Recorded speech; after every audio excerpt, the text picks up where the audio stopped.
बात करेंगे, जानना चाहेंगे वो किसको वोट डालेंगे। इस्लामाबाद से की स्पेशल ट्रांसमिशन NA-55 से जारी है। ये वो सीट है जिसके बारे में कहा जाए पाकिस्तान मुस्लिम लीग नून की खास नजर है इस सीट पर। इस वक्त पाकिस्तान मुस्लिम लीग नून के सीनियर MNA, सीनियर रहनुमा हनीफ अब्बासी साहब मेरे साथ मौजूद हैं। Thank you very much Hanif Abbasi साहब, आप तो जीते हुए, आप क्यों इतना ले रहे हैं सारी कैंपेन में इंटरेस्ट? नहीं, बुनियादी तौर के ऊपर ये मियां नवाज शरीफ साहब का टास्क है जो उन्होंने मुझे दिया है एज ए इंचार्ज, और पाकिस्तान मुस्लिम लीग नून के कारकुन की हैसियत से मेरा फर्ज बनता है। और हमने जीतना तो अल्लाह के फजल करम से है ही, लेकिन हमारी जीत जो है वो इंशाल्लाह 1 लाख वोटों से होगी।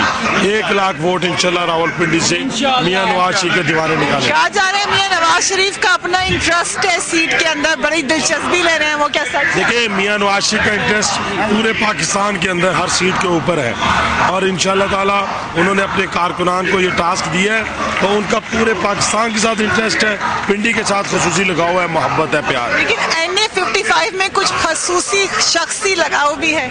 अब मेरा ख्याल है कि शख्सी लगाव शायद उस सूरत नहीं रहा कि वो शख्स जिसने मियां नवाज शरीफ को छोड़ा वो 3 मरतबा जमानत जब्त करवा चुका है, दो मरतबा मुझसे और 1 मरतबा जावेद हाशमी साहब से। इंशाल्लाह ताला हमारी ख्वाहिश ये है, क्योंकि उनको नजूमी ने बताया था कि 6 मरतबा आप जीतेंगे और 6 मरतबा हारेंगे, इसलिए वो 4थी मरतबा अब होगा, 2 मरतबा फिर वो इलेक्शन में आएंगे, इंशाल्लाह 6 मरतबा मुकम्मल के बाद जीत जाएंगे। आपका नजूमी क्या कहता है? नहीं, मेरा नजूमी नहीं, उनको नजूमी ने बताया था 2008 के इलेक्शन में। अच्छा, नजूमियों को छोड़े, आपका क्या ख्याल है कि जो हमला हुआ है उसके बाद से लोगों का मूड बदला है?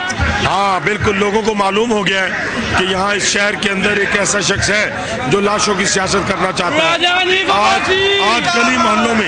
आज गली मोहल्लों में जो बातें हो रही हैं वो कैमरे को लेकर चले जाएं, लोग कहते हैं कि इसमें कुछ डाउट है, कुछ शक है। अब शक किस हद तक है, ठीक है या गलत है, इसका फैसला जो है वो इन्वेस्टिगेशन टीम करेगी। कहा जा रहा है आपकी कोalition गवर्नमेंट जो है वो बड़ा सपोर्ट कर रही है, शेख साहब को मानते हैं? मेरा ख्याल है कि अगर कोई अंडरहैंड कर रहा है तो कर रहा होगा। हमने हर कुव्वत का मुकाबला करना है और हम इसकी सलाहियत अल्लाह के फजल करम से रखते हैं, और इसी बुनियाद पर मैं आपसे कह रहा हूँ कि शेख साहब की ये 4थी मरतबा जमानत जब्त होने जा रही है इंशाअल्लाह। अगर जीत गए फिर? देखिए, हार और जीत जो है वो अल्लाह ताला की तरफ से है, और जीतने वाली अगर वाली बात तो उस सूरत हो जब कहाँ कोई मुकाबला हो, जहाँ मुकाबला ही कोई नहीं हो, जहाँ 3रे नंबर का कैंडिडेट जीतने की उम्मीद नहीं रख सकते। और 5 लाख रुपए का बताएं हनीफ साहब। बहुत मेहरबानी हनीफ अब्बासी साहब। हनीफ अब्बासी साहब को आपने देखा, वो इस कैंपेन में पूरे तरीके से शामिल है। हम और भी देखेंगे कि कैंपेन का रंग क्या है, आम लोग क्या देख रहे हैं। पाकिस्तान में अक्सर खबरें जो है वो काफी ज्यादा बुरा आंसर ले आती है, लोगों को खुशी का मौका कम मिलता है, मगर इलेक्शन बिलाशुबा खुशी का मौका है, क्योंकि एक जमहूरी मुल्क है, जमहूरी प्रोसीजर चलते रहना चाहिए। हम आगे भी दिख जाएंगे लोग क्या देख रहे हैं। कहा जा रहा है कि इस कैंपेन में सब ज्यादा दिलचस्पी ले रहे हैं। दिलचस्पी इसलिए कि हमारे पार्टी के कैंडिडेट हैं और मुस्लिम लीग नून के मलिक शकील अवान, उनके साथ हम पार्टिसिपेट कर रहे हैं। जो हमला हुआ है शेख रशीद साहब पे, उसके बाद से लोगों के कुछ तासुरात बदल गए हैं, लोग ज्यादा शेख रशीद साहब से हमदर्दी कर रहे हैं। देखिए जी, जो आवाज़ खल्क होती है उसको निकारा खुदा समझना चाहिए। जिस जगह ये हादसा पेश आया, मेरी रहायश वहाँ से कुछ चंद 100 गज के फासले पे है, तो लोग अभी तक इस वाक़े को इस तरह तस्लीम करने को तैयार नहीं है। उसमें काफ़ी शकूक व शुबात हैं। जिस वक्त फायरिंग हो रही थी उस वक्त मसूद शेख साहब दूसरी छत पे खड़े थे, और इतने बड़े साने के बाद जब उनके करीबी साथी ज़ाया हुई उनकी जानें, तो बजाय शेख रशीद साहब उन पर मातम या अफसोस करने के, ठीक आधे घंटे बाद मीडिया पे अपने इंतखाबी निशान और वो उस पर ताबूत पे चढ़ के मोर लगाऊंगा और ये वो बता रहे थे, जिस तरह महसूस ये हुआ कि शायद ये कैंपेन का उनका हिस्सा है।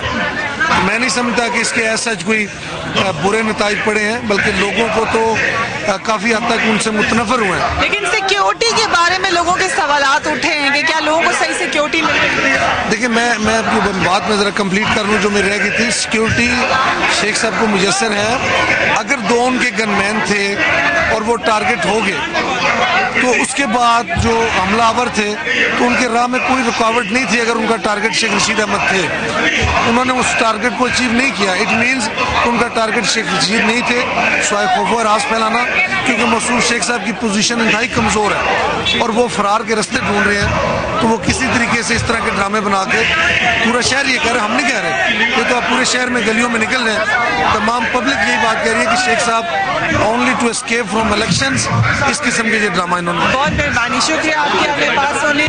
और NA-55 में घूमते हुए अब हम कमेटी चौक पर मौजूद हैं। आप पीछे देख सकते हैं इलेक्शन के बैनर्स लगे हुए हैं, अभी भी गहमा गहमी जारी है। ये इलेक्शन बड़ी ज़्यादा लोगों की तवज्जो का मरकज़ बना रहा।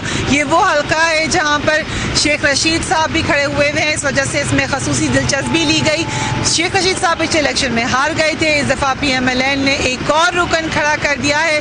शेख रशीद साहब पर जो हमला हुआ उसका असर इस इलेक्शन पे क्या पड़ा, ये हम जानना चाहते थे। हमने देखा कि जमहूरी अमल जारी रहना चाहिए। दोनों पार्टीज जो बड़ी पार्टीज हैं यहाँ पर वो कह रही हैं कि बिलाशुबा वो इलेक्शन में पूरे जोरों शोर से शामिल हैं, और हमने जब लोगों से बात की तो यही लगा कि लोग भी उसमें उतने ही पुरजोश तरीके से हिस्सा ले रहे हैं। इलेक्शन जो होने जा रहा है वो इस वजह से हमारे लिए खुशी की बात है कि पाकिस्तान में जमहूरी अमल होने जा रहा है। जो भी नतीजा निकले, हमारी अल्लाह से दुआ ये है कि वो पाकिस्तान के हक में बेहतर हो, पाकिस्तान में जमहूरी अमल को अल्लाह ताला कायम रखे, यही हमारी दुआ है। इसके साथ ही इस्लामाबाद से आज अदरीस को मेरी टीम को NA-55 से इजाज़त दीजिए। अगर आपने फीडबैक देना है तो लिखिए ISay@CNBCpakistan.com, ISay@CNBCpakistan.com।